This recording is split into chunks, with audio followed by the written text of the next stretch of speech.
예, 안녕하세요. 코인 알려주는 허쉬입니다. 예, 오늘 제가 준비한 영상은요, 비트코인 지금부터 엄청난 상승이 시작됩니다. 요런 제목으로 영상을 준비했는데요.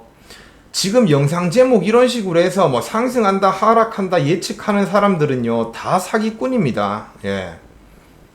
어그로 끌어가지고 죄송한데요. 지금은요, 가격이 단기적으로 상승할지 하락할지는 세력들 마음이에요. 6월 달에 암호화폐 시장이 최악이었고요. 지금 암호화폐 시장의 분위기가 조금씩 나아지고 있어요. 그건 사실이지만 단기적인 매도 압력이 지금 종료된 게 아니잖아요. 그죠? 독일 물량도 지금 15,000개 정도 남았고요. 그리고 마운트곡스 물량도 지금 1% 풀렸어요. 제가 이전 영상에서 저번 주에 마운트곡스 물량 상환이 시작됐다라는 기사가 나왔지만 내가 보기에는 지금 1%밖에 안 풀렸고 앞으로 대량 물량이 풀리지 않을 것 같다, 뭐 이런 내용으로 영상을 준비했잖아요. 그거는 제 추측일 뿐이고요. 어느 정도 근거를 대면서 제가 말씀을 드렸잖아요. 근데 이번 주에 추가적인 상환 소식이 없는 걸 보면 제가 하는 말에 조금 신빙성이 생기고 있다, 요 정도로 생각을 하시면 될 거예요. 근데 내일 당장에 또 몇십억의 물량이 시장에 뭐 쏟아진다, 뭐 쏟아졌다, 뭐 이런 이야기 나오면 또 가격은 하락할 거예요. 그러니까 지금은요, 섣불리 단기적으로 가격이 상승한다, 하락한다 이런 이야기를 하는 사람들은 그냥 깬또 집어가지고 그냥 사람들한테 어그로 끌려고 하는 책임감 없는 사람이라고 판단을 하시면 될 겁니다. 예. 어제 아침에요, 비트코인 가격이 한 59.4K 정도까지 반등을 했어요. 예, 하나로 보시면은 한 8,400만원 가까이 반등을 했는데요. 어제 한 오후 1시 정도까지 반등을 했어요. 예, 근데 그때 제 단톡방에 딱 보시면은 정확하게 1시 30분에 비트코인 무슨 일 있나요? 이런 글이 올라왔고, 제가 단톡방에는 일희일비 절대로 하지 말라고 해요. 예, 근데 참다 어떤 분이 1시 반에 요렇게 딱 오늘 띄우더라고요. 그러니까 이제 밑에 다른 사람들이 다 ETF 유입 때문이다, 뭐 때문이다, 뭐 오전에 살 걸 막 와, 잘 가네요, 이대로 상승 가길 비트 달려, 막 이런 여론이 막 형성이 되더라고요. 근데 시간을 딱 보시면요, 정확히 1시 30분까지 상승하고 쭉 하락을 합니다.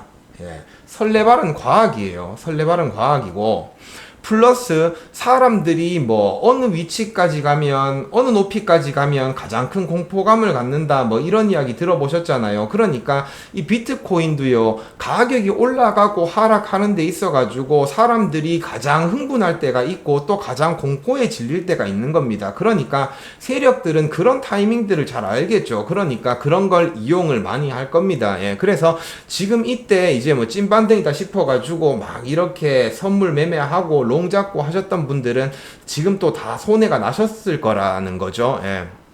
나셨을 거라는 거고. 자, 또 한 가지 말씀드릴 게 뭐냐면, 지금 비트코인 가격이 상승하고 하락하는 거는요, 세력들에 의해서 그냥 움직이는 것 뿐이에요.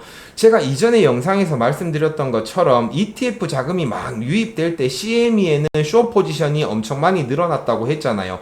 공매도 포지션이 같이 증가하고 있고 옵션 거래로 하락을 보는 그런 옵션 거래 물량이 늘어나고 있다라고 말씀을 드리면서 뭐라고 말씀을 드렸냐면, 이건 세력들이, 헤지 펀드들이 ETF 매수를 하면서 선물로는 숏 포지션을 잡고 있다, 그래서 양방향에서 수익을 먹기 위한 작업이다, 이런 말씀을 드렸거든요. 그래서 나중에 ETF를 팔면서 악재 띄우면서 가격 하락시켜서 숏 포지션 잡았던 거 수익 실현하고 이렇게 될 확률도 있고, 반대로 뭐 엄청 큰 규모의 뭔가 매수세가 들어와서 이 스퀴징을 발생시키면서 가격이 엄청 펌핑할 수도 있다, 이렇게 말씀을 드렸어요. 근데 지금 상황을 보면 엄청 큰 매수세가 들어오진 않았고, 이제 악재 띄우고 ETF 매도하면서 숏 잡아놨던 거 지금 헤지 펀드들이 수익을 보고 있는 상황이다, 저는 이렇게 생각을 하고 있거든요. 그래서 지금 당장에 가격이 추가적으로 또 하락할지 상승할지 이건 알 수가 없어요. 예. 보시면 독일, 이전에 요거부터, 자, 그걸 근거가 되는 게 뭐냐면요, 5월 29일 날 제미니언 사용자들한테 22억 달러 규모의 현물을 상환을 했거든요. 근데 이거 기사가요, 딱 코인니스에 하나 달랑 떴어요. 그리고 트위터나 뭐 이런 매체들 기사들도 별로 뜬 게 없고요. 코인니스에 이렇게 회색으로 하나 달랑 뜨다 보니까요, 이게 22억 상환 받긴 했는데 현물로 가격은 열흘 동안 오히려 상승을 했어요. 그러니까 시장에 전혀 영향이 없었다는 거죠. 근데 독일 물량 같은 경우에는요, 지금 똑같이 21억 달러가 매도됐어요. 6월 달부터 시작해서. 근데 가격이 엄청 하락했잖아요. 근데 코인니스에 보면요, 이 독일 매도 물량 같은 경우에는 기사가 최소, 제가 세보진 않았지만 최소 50개 이상은 뜬 것 같아요. 그러면서 가격 하락의 원인이 됐다. 근데 이것 때문이 아니고요, 이런 악재를 날리면서 헤지 펀드들이, 세력들이 가격을 하락시킨다, 이렇게 보시면은 이해가 빠르실 거라고 저는 생각해요. 그 중간에 마운트곡스 상환에 관련된 공포도 나왔지만 마운트곡스 물량 상환된 게 실질적으로는 딱 1%밖에 안 된다는 거예요. 예. 그러니까 큰 의미가 없다는 거예요. 금액으로 치면요, 한 8천 몇백만 불 정도 상환이 된 거예요. 그러니까 제가 여기서 말씀드리고 싶은 건, 비트코인의 가격을 움직이는 건요, 현물을 사고 팔고 이런 것보다 이런 이슈를 이용해서 옵션 거래, 선물 시장의 규모가 훨씬 크다는 거예요. 그러니까 지금은요, 가격을 상승시키고 하락시키는 건 세력 마음이에요. 그러니 지금 당장에 뭐 펌핑한다, 하락한다, 단기적인 관점을 공유하는 건 저는 아무 근거 없이 그냥 깬또 찝어가지고 사람들한테 이야기를 한다, 이렇게 생각을 해요.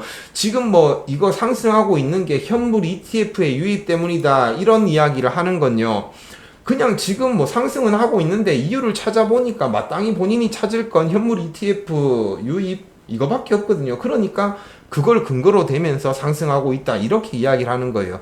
그 말이 신빙성이 있으려면요, 5월 달부터 해서 6월 7일까지 거의 한 달 동안 유출 전혀 없이 유입만 있었어요. 그것도 엄청 대량으로. 그러면 이때 뭐 가격 100K 넘어갔어야죠. 지금 3, 4일 꼬작 순유입 들어온다고 가격이 이만큼 반등하는 거면 맞잖아요. 한 달 동안 유입만 들어왔으면 지금 뭐 90K, 100K 갔어야죠. 근데 아니잖아요. 그죠?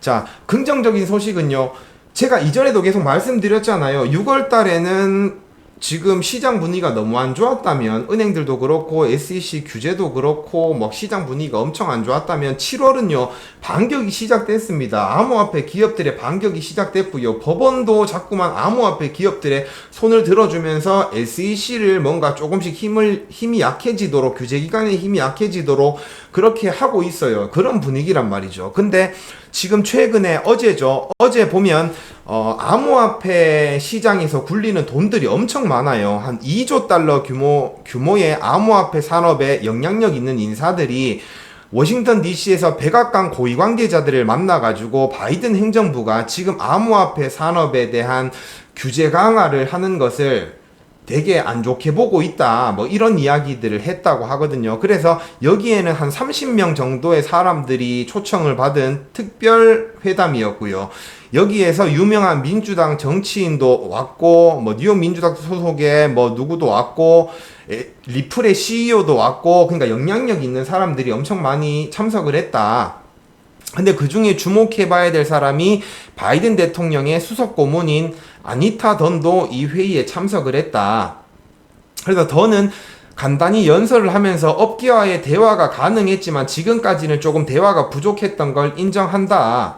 그래서 그녀는 참석자들이 행정부의 디지털 자산 처리 방식과 증권거래위원회의 수많은 집행조치가 기업에 해를 끼치고 있고 시장 경쟁력을 저하시키고 있다는 비판을 경청을 했다고 해요. 경청을 했고, 한 참석자는 이 던이 SEC의 조치에 대한 설명을 들으면서 진심으로 놀란 것 같다고 설명을 했대요. 그러니까 본인은 지금까지 이 정도로 규제가 심각한지 몰랐는데 되게 깜짝 놀랐다, 뭐 이런 반응이었다고 누군가는 이야기를 했다고 해요. 그리고 최근에 트럼프 행정부는 바이든이 지금 암호화폐 시장을 무너뜨리고 있다, 그래서 본인이 바이든의 암호화폐 전쟁을 종식시킬 거다, 그리고 SEC 위원장 게리 겐슬러보다 본인은 가벼운 규제 접근 방식을 취하겠다고 하면서 암호화폐 보유한 유권자들의 표심을 얻고 있다, 이렇게 설명을 하면서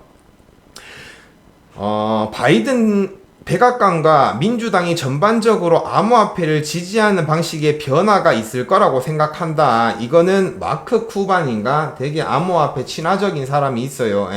돈 엄청 많은 사람, 그 사람이 지금 이번 회의를 통해 가지고 조금 이제 바이든 행정부도 조금 암호화폐 친화적으로 변하는 계기가 되지 않을까 요렇게 생각한다고 합니다. 예, 그래서 더는 자신이 정책 담당자는 아니지만 업계의 우려 사항을 백악관으로 다시 가져가서 한번 계속해서 대화를 이어가 보겠다 이런 입장을 밝혔다고 해요. 그러니까 바이든 대통령의 수석 고문이니까요. 바이든한테 가서 내가 이런 이야기들을 조금 해보겠다 뭐 이런 뉘앙스였겠죠. 예. 그리고 그녀의 톤, 태도, 바디 랭귀지는 그녀가 이 문제를 진지하게 받아들이고 사람들이 하는 말에 정말로 공감하고 있다는 것을 말해줬다. 그녀는 확실히 더 많이 배우고 싶어 했다. 들어올 때보다 나갈 때 훨씬 낙관적이었고 아나티 던이 나토 정상회담과 바이든 선거운동에 매우 긴장된 시기임에도 불구하고 왔다는 것은 이게 되게 진전의 신호라고 생각한다. 뭐 요런 이야기도 코인베이스의 최고 법률 책임자가 이야기를 했다고 해요. 그러니까 지금 시장 분위기가요, 조금씩 계속 좋아지고 있는 건 사실이에요. 좋아지고 있는 건 사실이라서 언제 이게 크게 상승할지 몰라요. 그리고 바이든 같은 경우에도 토론 이후에 지지율이 지금 많이 하락을 하고 있었기 때문에요. 하락을 하고 있기 때문에 이건 제 생각입니다. 뇌피셜.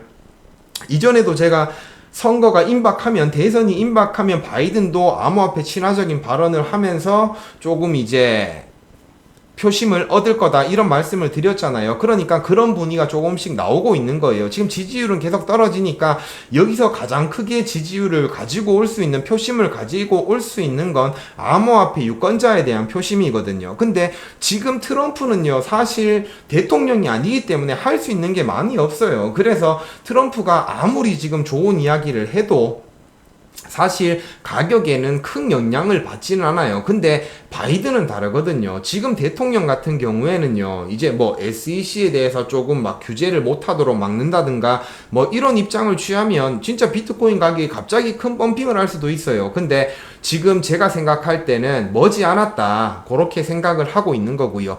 단 마운트 곡스 물량이 풀리면 당연히 단기적으로 가격 하방을 줄 거는 저도 생각을 해요. 근데 시장 분위기를 말씀을 드리는 거고, 제가 이전에도 말씀드렸다시피 뭔가 지금 크라켄이나 이런 대형 거래소에서 뭔가 마운트 곡스 상황 관련해 가지고 제대로 지금 뭐가 이루어지지 않고 있는 것 같다라는 제 뇌피셜을 조심스럽게 말씀을 드리는 거고요. 네. 제가 어제 SAB11 관련해서 바이든이 거부권을 행사했는데 그거 재투표가 새벽 5시 반에 있었거든요. 근데 그게 연기가 됐어요. 근데 제가 연기된 줄 모르고 그거 기다리면서 어제 유로 2024 네덜란드하고 잉글랜드 준결승전을 봤거든요. 그러면서 제가 딱 느낀 게 있어요. 뭘 느끼냐면 전반 7분에 네덜란드가 한 골 넣었어요. 시몬스가 무회전 슛으로 해가지고 한 골을 넣었거든요. 그러면 잉글랜드를 응원하던 사람들은 어떻게 했어요? 되게 경솔한 사람들은, 가벼운 사람들은 에이씨 이거 답도 없겠다 하면서 포기를 했을 거고, 어떤 사람들은 끝까지 응원을 했을 거예요. 그러고 나서 이제 전반 18분에 케인이 PK 성공해가지고 1대1 동점이 됐습니다. 그리고 나서 계속 지루했어요. 1대1로 전반 18분에 1대1이 됐는데 후반 90분까지 골이 없었어요. 근데 후반 81분에 케인이랑 포든 들어가고 팔머랑 와킨스가 딱 들어왔어요. 그러면서 90분에 와킨스가 골을 넣어가지고 이제 경기 막판에 진짜 극장골이 딱 들어갔거든요. 그러니까 잉글랜드가 결승에 이제 진출을 했어요. 근데 가벼운 사람들은 어땠겠어요? 이때 보자마자 한 골 먹힌 거 보고 TV 껐거나 아니면 전반이 1대1 동점 됐는데 후반 막 80분 넘어까지 골 없고 이러니까 에이 모르겠다 이러면서 재미없네 이러면서 TV 끈 사람도 많을 거고, 비트코인도 마찬가지라는 거예요. 예. 지금 행보하고 있는 시간은요, 전반 18분부터 후반 90분까지예요. 예. 이렇게 계속 행보를 하고 있는 겁니다. 1대1로 어떻게 될지 몰라요. 예. 근데 지친 사람들은 매도하고 에이 몰라 매도하고 나가고 이런 사람들이 수두룩 하겠죠. 근데 후반 90분에 와킨스가 득점을 해가지고 잉글랜드 결승 진출했잖아요. 그러니까 그 전에 TV 끄고 잤던 사람들은 이 영광을 누리지를 못하는 거예요. 예. 이 기쁨을 누리지 못하는 겁니다. 이 90분에 골 넣는 장면 본 사람들은 잉글랜드 팬이라면 얼마나 짜릿했겠어요. 그러니까 비트코인도 마찬가지입니다. 지금 행보하고 있다고 해서 계속 떨어져 나가고 포기하고 그런 분들은요, 나중에 비트코인이 엄청 상승을 했을 때 그 영광을 같이 누릴 수가 없어요. 그러니까 우리는 지치지 말고 최대한 버티자. 그리고 한 가지 더 말씀드리자면, 그 전에 프랑스랑 스페인 경기에서도요, 프랑스가 먼저 골을 넣었어요. 프랑스가 먼저 골을 넣었는데 스페인이 2대1로 역전했습니다. 예. 그래서 스페인도 결승을 간 거거든요. 비트코인도 마찬가지입니다. 분명히 이렇게 역전골을 넣을 때가 옵니다. 그러니까 지치지 말고 우리는 잘 보유하자고 이런 말씀을 드렸습니다. 저 SAB11 관련해 가지고는요, 투표가 연기가 된 거거든요. 그 연기된 시점은 제가 잘 모르겠는데 그 시점도 제가 나오면 말씀을 드릴게요. 영상 시청해 주셔서 감사합니다. 다음에 또 좋은 영상으로 찾아뵙도록 하겠습니다.